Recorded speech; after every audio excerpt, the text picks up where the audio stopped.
Okay, so we are almost at time. And again, to those who've just joined in, welcome to this talk on lifelong learning and unlearning. So my name is Sreyoshi Bhaduri, and I am an engineer. Like many of you here, I'm a woman in tech. I also earned my doctorate in engineering education, and I'm a people research scientist by profession. So I used my background training to kind of help me head global people research and analytics at McGraw Hill. For those who are not familiar, people research and analytics deals with employees at an organization. So employee engagement.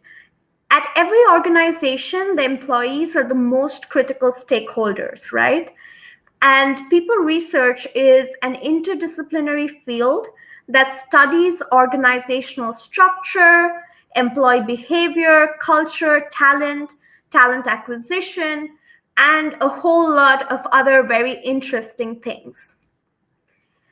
As you can gather, I use a lot of data in my work, and I use a lot of learning. So today we are together going to learn more about data, learning, and then apply it to the pay gap.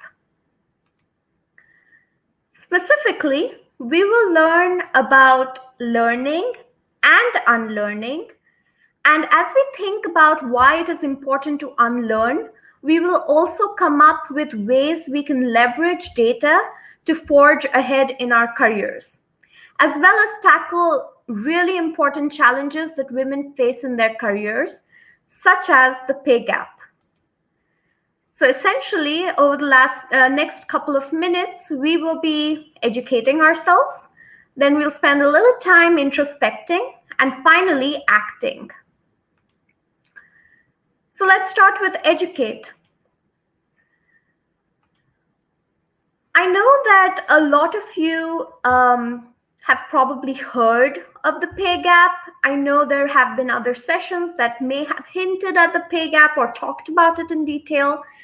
But I know that several of you may be asking the question, does the pay gap even impact me? And so let us first start by educating ourselves with the challenge at hand. So imagine this scenario, right? You have just graduated. You may have also landed your first job. So let's assume that all of you attending today have just graduated and landed your first job as a computer programmer, a very common job amongst women in technology. Well, did you know that even among computer programming, women only earn 72 cents relative to every dollar that men in same positions make? So the pay gap essentially only worsens with time. In a study that was conducted on graduates fresh out of business school, they found that women graduates were earning on an average about $115,000 to the men who were earning around $130,000 annually. The difference is just about $15,000 annually, which really, if you think of it in the bigger picture, is probably not too much, right? But what happens is, and what the study found was, that 9 years later, this seemingly small difference of a couple $1,000s adds up, and at the end of the 9 years, the men in the same study were earning hundreds of thousands of dollars more than the women. So essentially what that means is that women in tech and in other positions as well, through their career, start feeling demotivated, disillusioned, and then start, realizing that they aren't valued as much as men. So that gives us a little context about what the pay gap is, right? So next, I want all of us to introspect a little bit. And to introspect, we want to understand why is there a pay gap. So we know what is the pay gap and what it looks like, but why is it in the first place? Why is there a gap? So according to the International Labour Organization, there are four main reasons. Across the globe, women still tend to have fewer years of schooling. Men predominate in better paying and high status jobs, while women are more concentrated in lower paying jobs with little decision-making power. Women also typically perform a grossly unequal share of family or household tasks, which as a result causes a higher penalty at work. And then there's good old pay discrimination, which can be direct or indirect, and as a result of which the wages are hugely disproportional for women.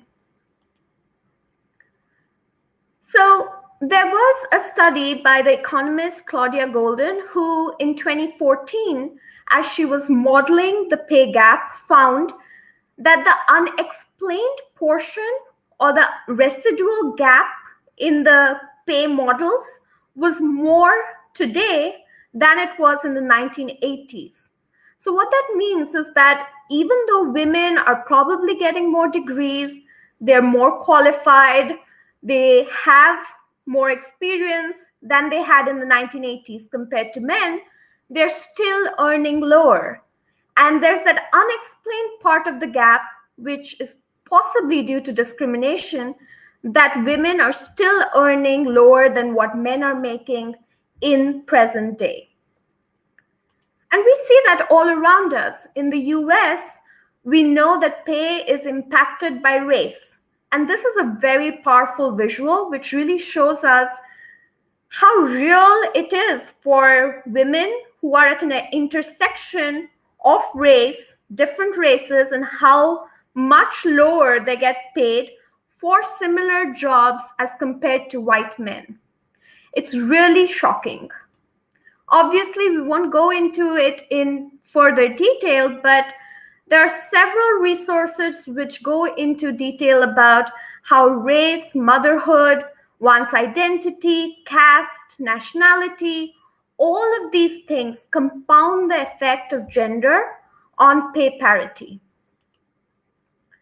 And we do know that the pandemic isn't helping make things easier at all. In fact, women were among the worst affected due to the COVID-19 crisis. Women are vulnerable not only because of their jobs, but also because of gender inequalities. And so now that we have kind of introspected and kind of understood what may be the reasons for the pay gap, let's think about ways in which we can act. And let's pause here for a bit, because I want to make sure that we're not implying that the onus of solving for discriminatory practices is on women or on people of color or on any marginalized community.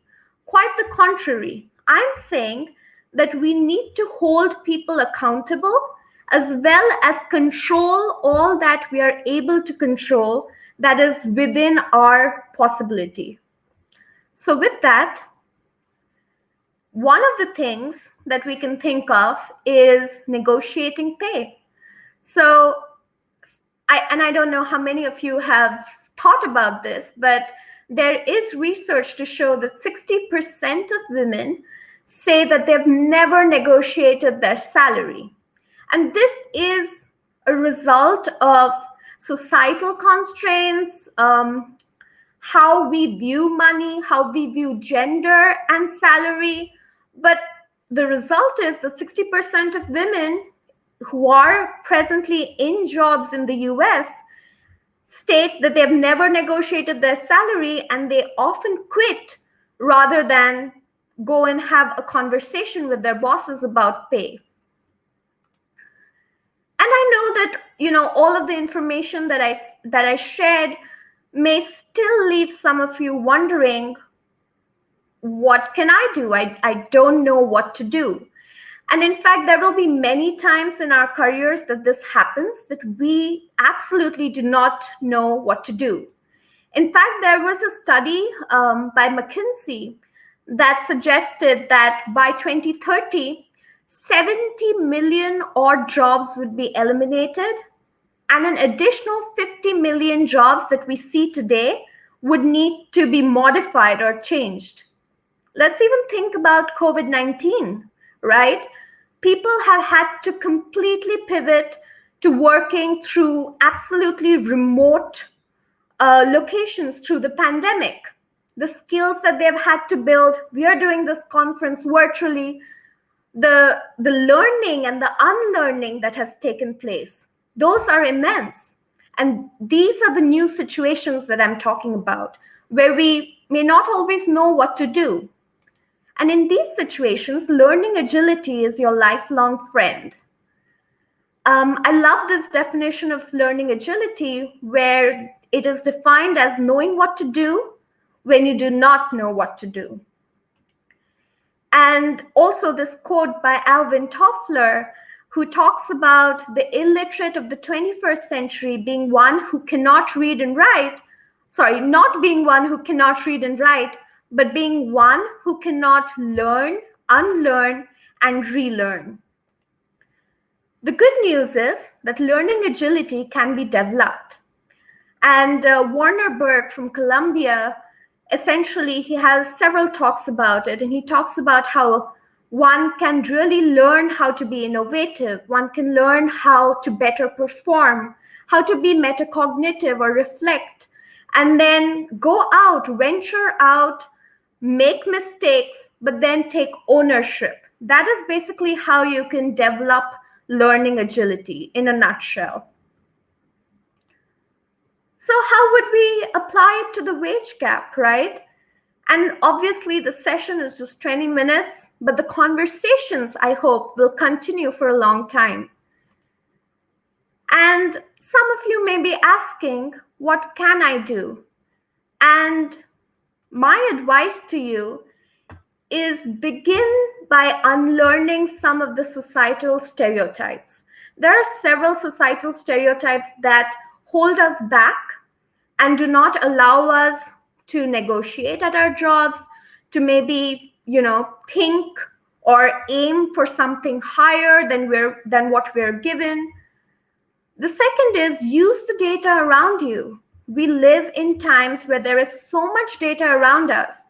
As women in technology, several of us are using data in our everyday lives. We are manipulating data, we are taking readings, we are researching, we are giving our companies insights based on data. Let's use data for ourselves and our careers as well. And finally, think like a problem solver. And I know this is not new to anyone of you on this call. We are women in technology. That is basically what we've been doing for our lifetimes. We've been problem solving. And I want you to use all of those skills that you've learned as a woman in technology, but towards your careers, towards your career trajectories, thinking about your salaries, thinking about pay negotiation, thinking about pay not only in terms of the take-home figure that you have at the end of a month or a year, but thinking of it as the whole package. Ask your companies, for example, what are the compensation philosophies? What does the compensation package look like? What benefits do you have as a woman working for the company? What kind of tools can you leverage? What does the company pay for in terms of professional development? Is your company allowing you to attend this conference? Is it paying for other conferences as well? All of these are very important questions that we sometimes ignore or choose to ignore. And one thing that I would urge all of you to do is think as a problem solver and use all of the data that you have to solve for this challenge of your own career trajectories.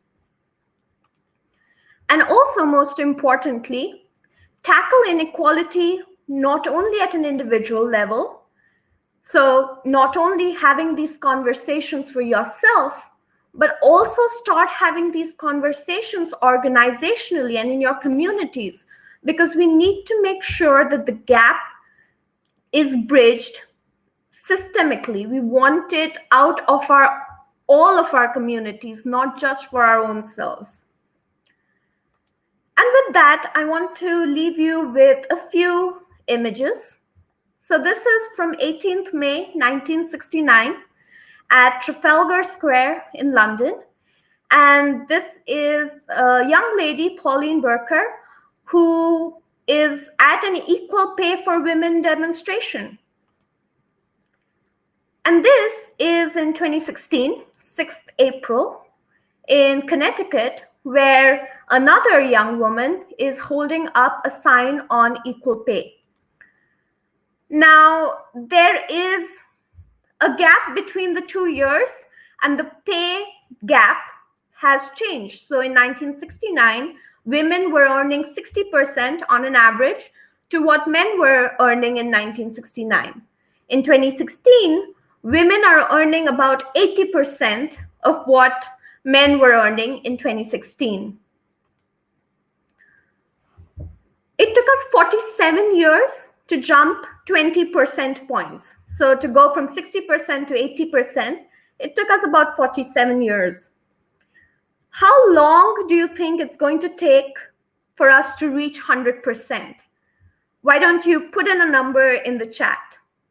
It can be, give me the number of years, or if you have a year in mind, is it 2022, 2051? Any year that you have in mind that our pay parity is going to be solved for and there's going to be no pay gap. What do you think is the year that men and women are going to be earning equally? Any guesses?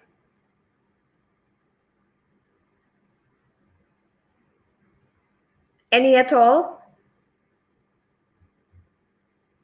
And some of you may be thinking 5, 10, 50, 100.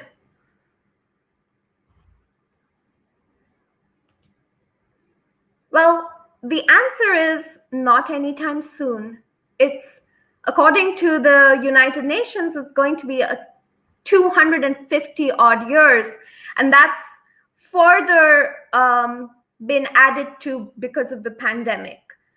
So really, it's definitely not happening in our lifetimes unless we take charge.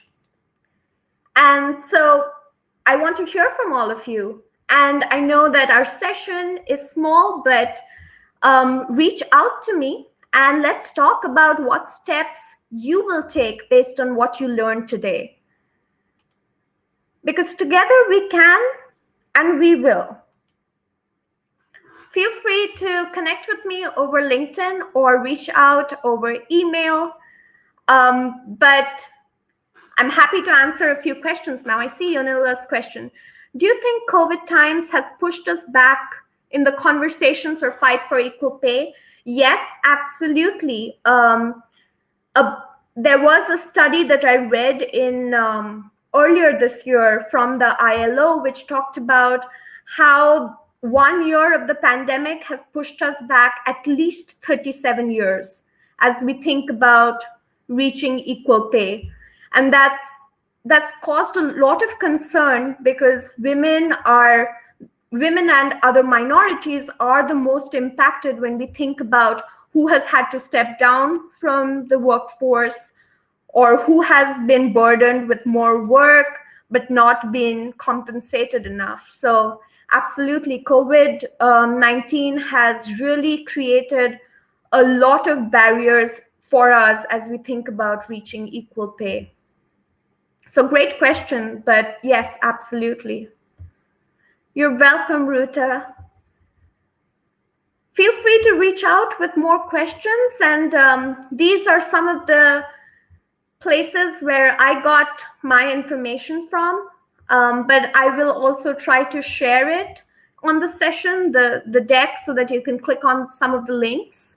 But I hope you enjoyed the conversation, and I hope to carry on the conversation with some of you, um, you know, till we solve for the pay gap. But thank you so much.